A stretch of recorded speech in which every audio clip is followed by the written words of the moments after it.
Today, we're going to break down a true classic, a set of ideas that has changed millions of lives. Stephen Covey's The 7 Habits of Highly Effective People. So let's just dive right in. So let's kick things off with a little story. Picture this: 2 colleagues, they start their careers at the exact same company, in the very same department. Fast forward a few years, one of them is totally taken off. He's landed a fantastic new job with a great salary, and when people ask how he did it, he points right back at the problems in his old job. The bad management, the low pay, and he says, "That's what forced me to get better and get out." But here's the kicker. His old colleague, he's still there, still in the exact same role. And when you ask him why he hasn't moved on, he gives you the exact same reasons: bad management and low pay. He sees them as the reason he's stuck.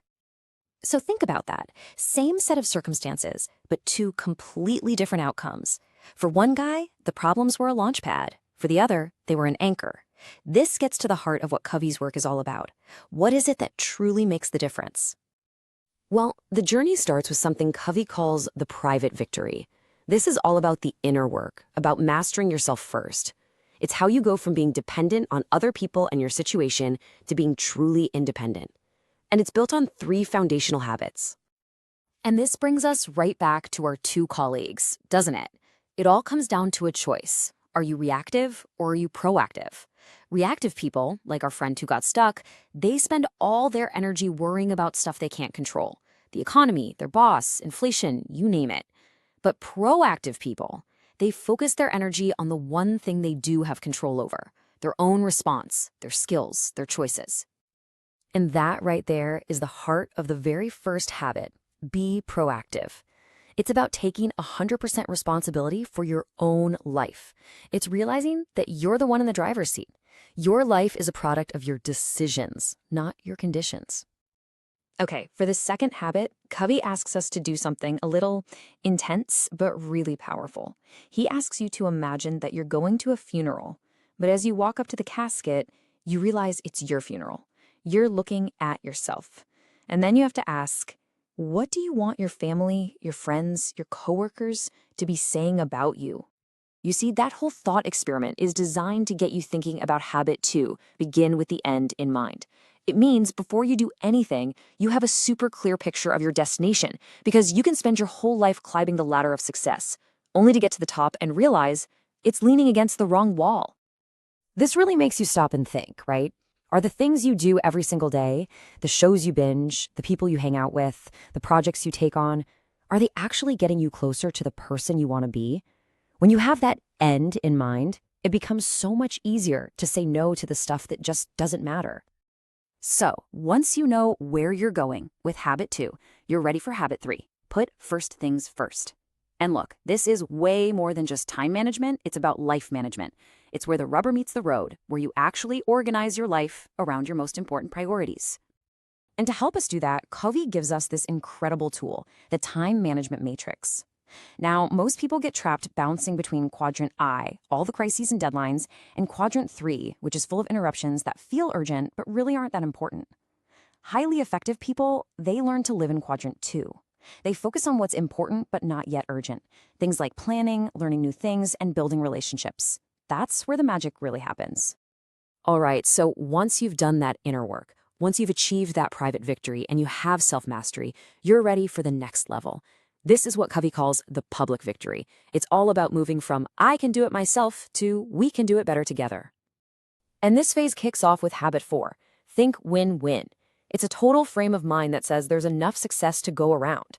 So many of us are taught to think in terms of win-lose, right? Like a boss who says, only one of you can win this trip. That just creates nasty competition. A win-win approach is totally different. It's more like, hey, I'll help you, you help me, and we'll both grow. Success isn't a pie, where if you get a slice, there's less for me. Now, to get the next habit, think about this for a second. What if you went to an eye doctor, and without even checking your vision, he just handed you his own glasses and said, here, try these. They work great for me.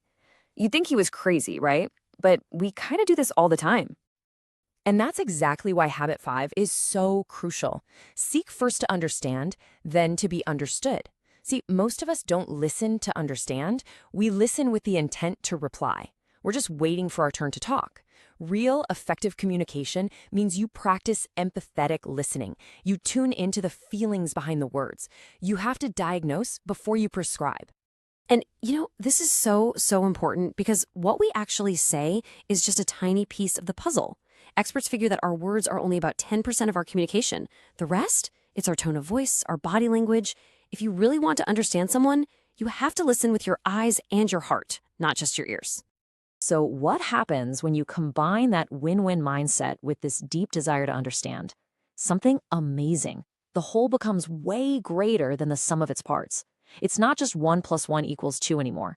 Suddenly, 1 + 1 can equal 3, or 10, or even 100. Well, that is habit 6, synergize. Synergy is all about creative cooperation. It's when you truly value the differences between people, their different opinions, their different strengths. A perfect example is Steve Jobs and Steve Wozniak. Jobs was the visionary, Wozniak was the genius engineer. Alone, they were smart guys, but together, they created Apple. That's synergy. Okay, and that brings us to the final habit. And honestly, this is the one that makes all the other 6 possible. It's the one that keeps the whole system running. You've probably heard this story before. There's a guy in the woods, he's been trying to saw down a tree for hours, and he is just exhausted. His neighbor comes by and says, "Hey, why don't you take a break and sharpen your saw?" And the guy snaps back, "I can't, I'm too busy sawing." It's funny, but how many of us are that guy? That story just perfectly nails habit 7, sharpen the saw. It's all about preserving and taking care of your greatest asset, which is you. You've got to take the time to renew yourself, otherwise you're just going to burn out. And sharpening the saw isn't just about taking a vacation, it's about consistently investing in yourself across 4 key areas. The physical, exercise, eating right. The mental, reading, learning something new. The social/emotional, spending quality time with the people who matter. And the spiritual, connecting to your values, whether that's through meditation, prayer, or just spending time in nature. So when you step back and look at the whole picture, you can see this amazing path of growth. Covey calls it the maturity continuum. We start at dependence, where we kind of blame others for our problems. Then, through the first 3 habits, we achieve the private victory and become independent. From there, we use that strength to achieve the public victory, becoming truly interdependent, the highest level of effectiveness.